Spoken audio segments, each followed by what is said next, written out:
eventualmente della marcia. Scalini. Bravissimo. Possiamo fare Scalini da gente. C'è más spazio lì. Bravo.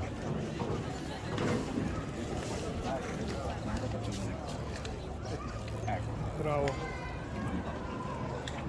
Grazie a tutti, è un grande piacere ritrovare qui dei patrioti veneti, è sempre un grande piacere vedere questa fede che abbiamo, incrollabile, che è determinata a realizzare il nostro sogno, che è il ritorno della Repubblica Veneta.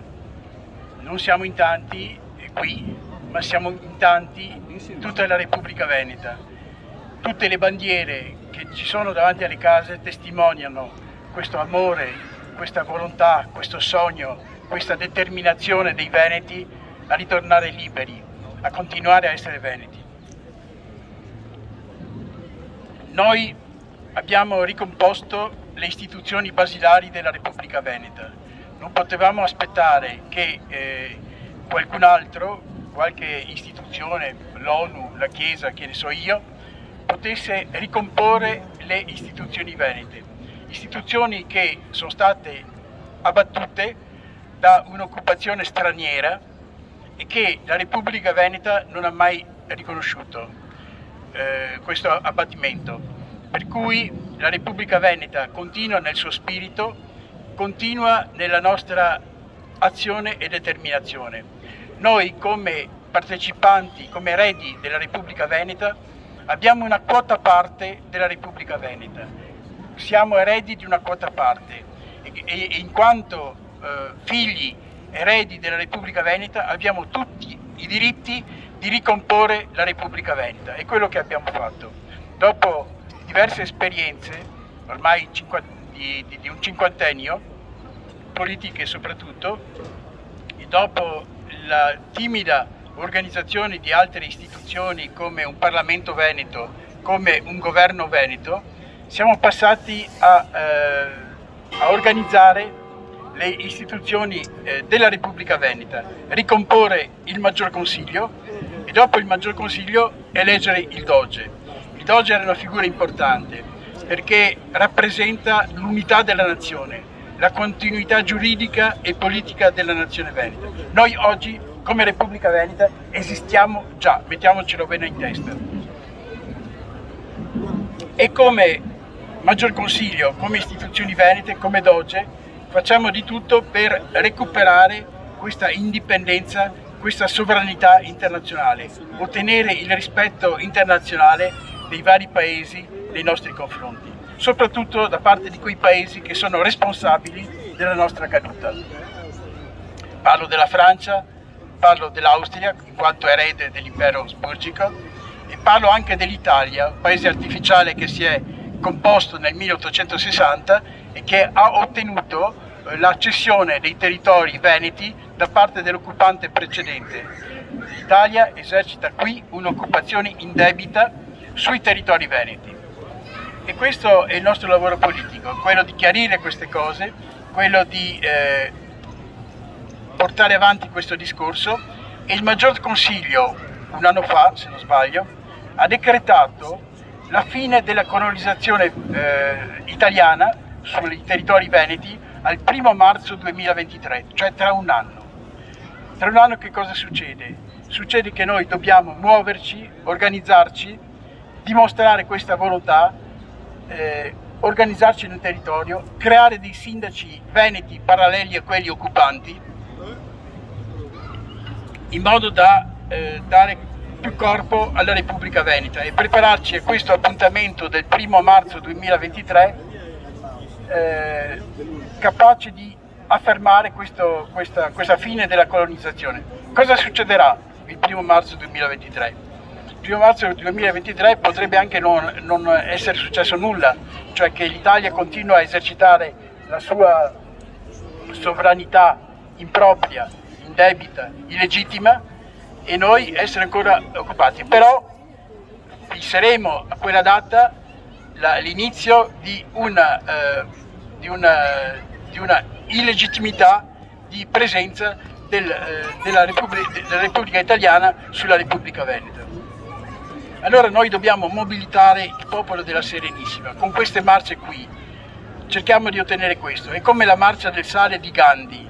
La marcia del sale di Gandhi, che ha visto centinaia di migliaia di persone nel mare a sfidare il paese occupante, il Regno Unito, è partito da dei piccoli paesi e si facevano tappe serali in tutti questi paesi qua per mobilitare le persone, e queste persone hanno preso il coraggio e la determinazione di arrivare fino al mare per creare un atto di disobbedienza civile che è stato importante per la fine del Regno Unito.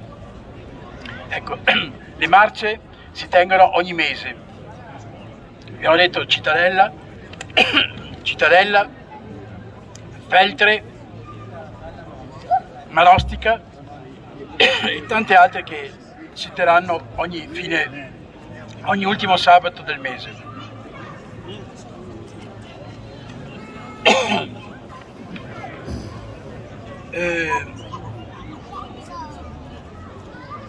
Continuiamo, non è che facciamo solo questo, non solo le manifestazioni di piazza, ma anche manifestazioni diplomatiche, relazioni internazionali con gli stati con cui siamo in controversia e anche con degli organismi internazionali che abbiamo scelto come interlocutori per il nostro processo. E parlo ad esempio del Consiglio d'Europa. Il Consiglio d'Europa, che non è l'Unione Europea raccoglie 26-27 paesi. Il Consiglio d'Europa raccoglie tutti i paesi dell'Europa, salvo la Bielorussia, per una ragione, perché la Bielorussia non ha sottoscritto l'abolizione della pena di morte, però rappresenta tutti i paesi dell'Europa. Noi abbiamo scelto questo organismo giuridico per affermare, per sostenere nei suoi confronti e nei confronti di tutto il mondo europeo le nostre prerogative di nazione indipendente, nazione sovrana che ha diritto alla sua sovranità e alla sua indipendenza. E questo dovrebbe essere recepito da questo organismo, che è un organismo per il diritto e per la democrazia.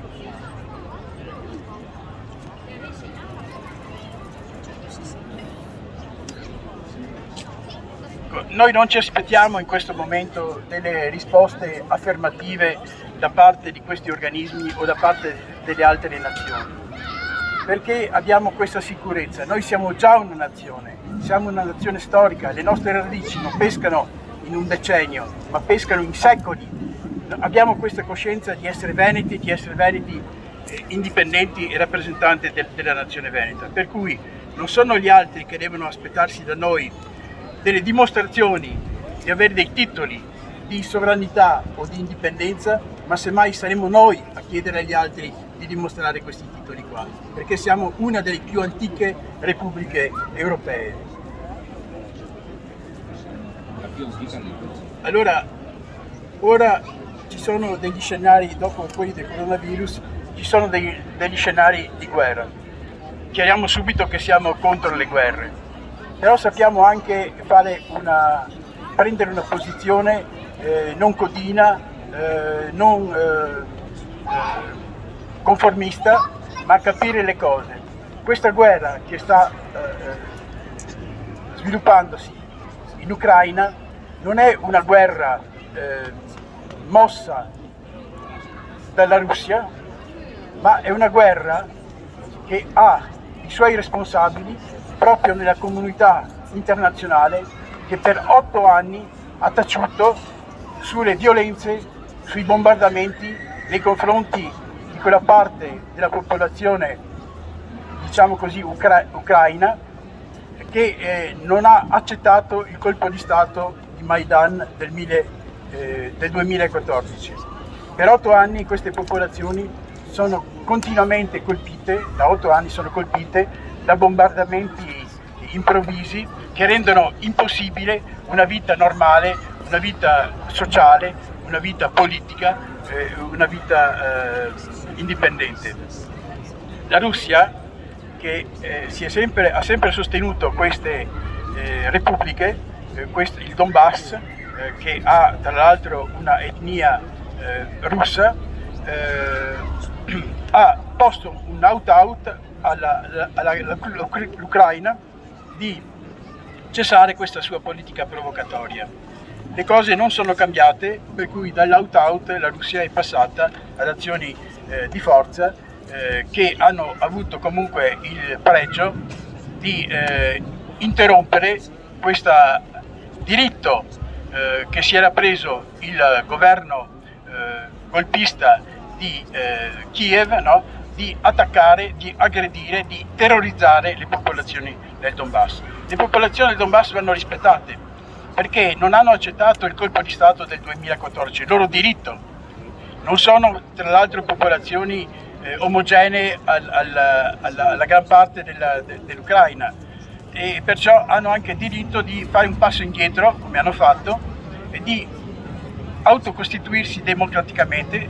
Non si sono composte con un colpo di Stato queste due repubbliche, ma attraverso un referendum discutibile, ci piace, non ci piace, giusto, non giusto, eccetera, ma attraverso un referendum.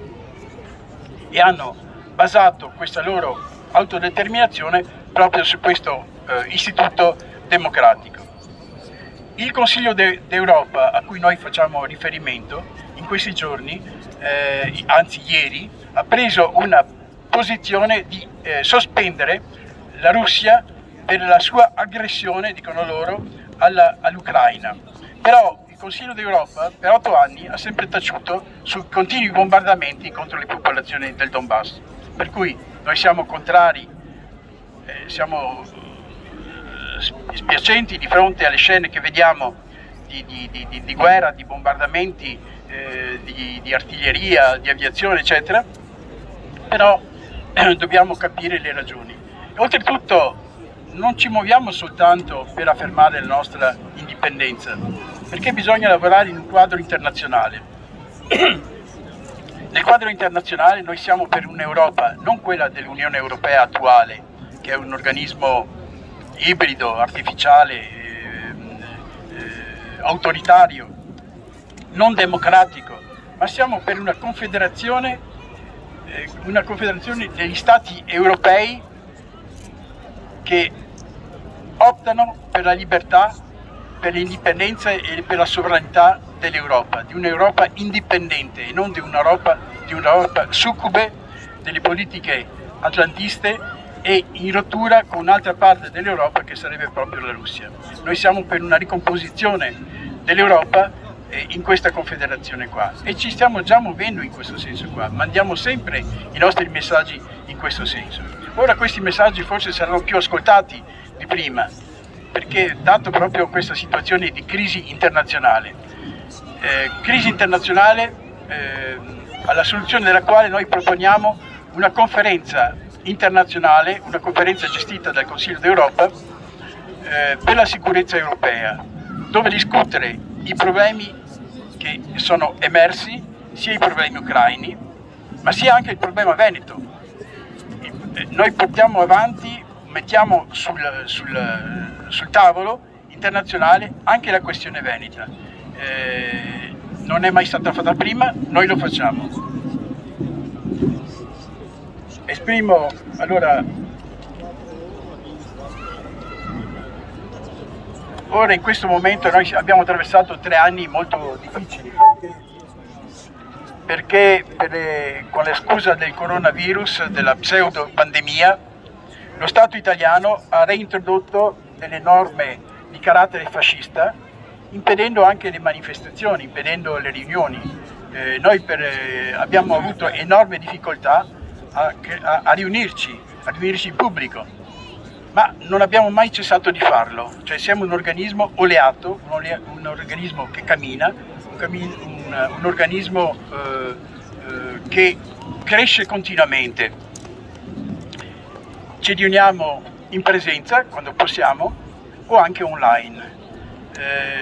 Dunque credo che ci siano pochi organismi, non solo veneti, ma anche al di là del territorio veneto, che hanno una attività associativa così frequente.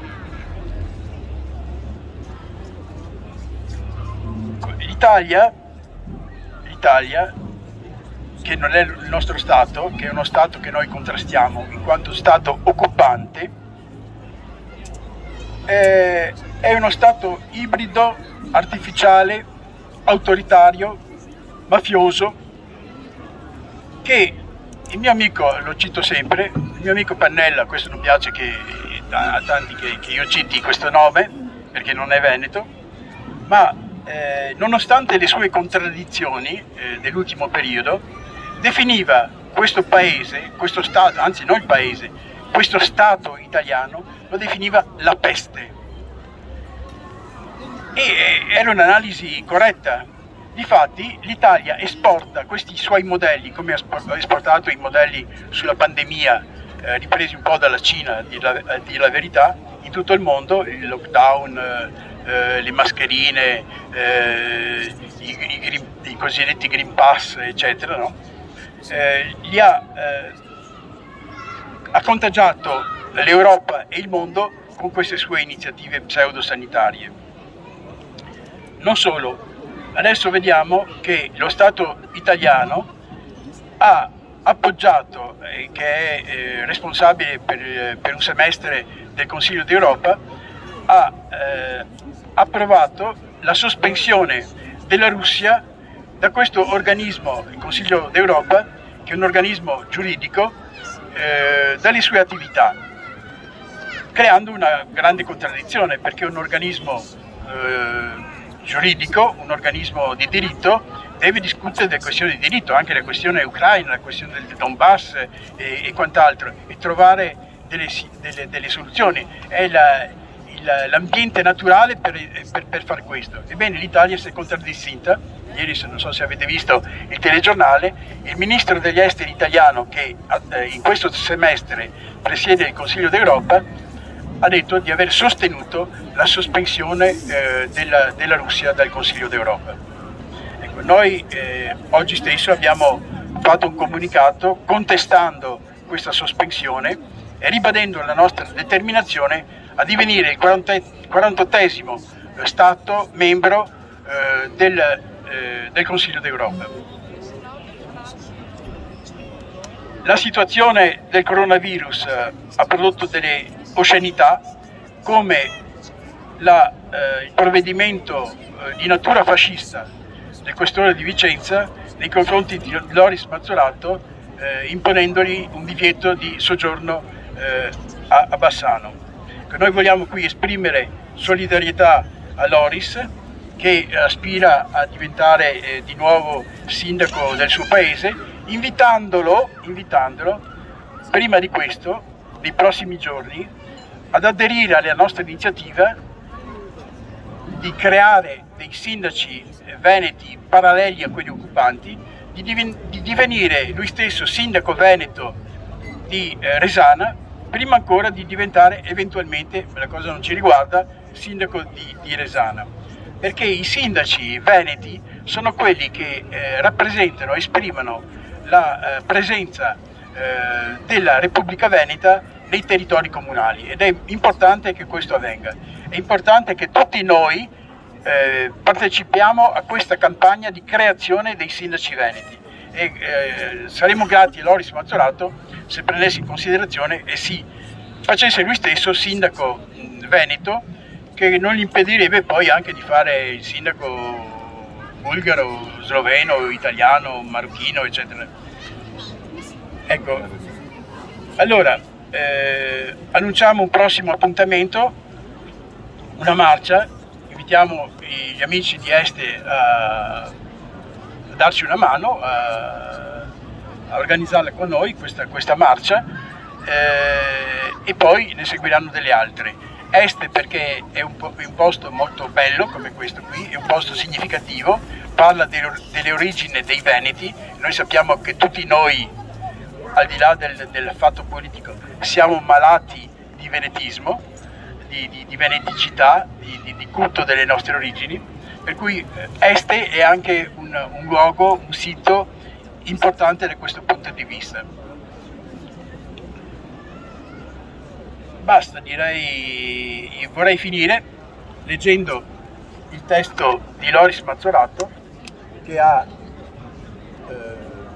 esposto a Bassano proprio come gesto di solidarietà nei suoi confronti e soprattutto per far capire a tutti noi come non fosse un testo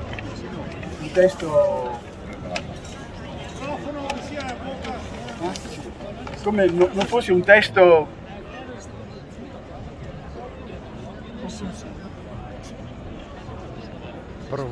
provocatorio, come vogliamo. In fondo lui si è espresso in termini democraticissimi, ecco, lo leggo e questo diventa anche una mia partecipazione, una mia adesione all'iniziativa di Loris Mazzolato. Buongiorno a tutti, sono Loris Mazzolato e sono stato sindaco del comune di Resana ed è per questo che sono qui oggi, perché da sempre ho detto no alle discriminazioni. L'articolo 32 della Costituzione italiana, l'ultimo punto dell'articolo 32, che forse è il meno conosciuto, dice che la legge non può in nessun caso violare i limiti imposti dal rispetto della persona umana. È l'unico articolo della Costituzione che cita in nessun caso. Poi abbiamo anche la Carta dei diritti fondamentali dell'Unione Europea, che purtroppo in pochi conosciamo. Il primo articolo cita: la dignità umana è inviolabile. Oggi troviamo i genitori sospesi dal lavoro a casa. Sulla Gazzetta Ufficiale abbiamo nome e cognome di chi ha firmato queste famigerate leggi. Le leggi, che sono state emanate anche nel 1938, poi, a priori, volevo dire a posteriori. È facile condannare chi ha fatto qualche cosa. Oggi sappiamo chi ha firmato queste leggi ed è a capo dello Stato. Ognuno deve prendersi la propria responsabilità. Hanno detto cose interessantissime. Guardavo dal video che ancora la RAI trasmetteva in tempi non sospetti in cui condannava la popolazione perché tutti erano d'accordo. Presi dal panico generale, dalla paura del diverso, dall'ebreo, dall'untore, esattamente come sta succedendo oggi condanniamo quello che è successo nel 1938, le leggi razziali.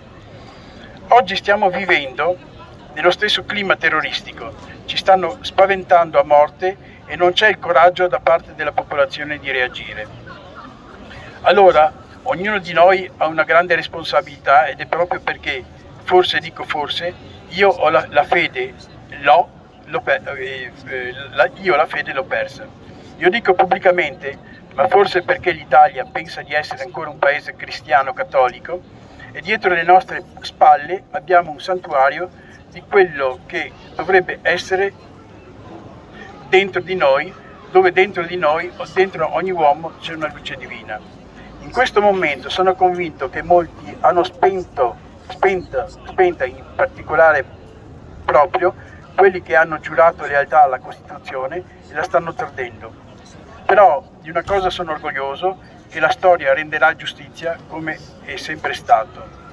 I grandi dittatori della storia sono caduti e quelli che oggi stanno tradendo la Costituzione, anche loro, ne risponderanno perché la Costituzione va rispettata e come mi ha insegnato padre Quirino Salomone.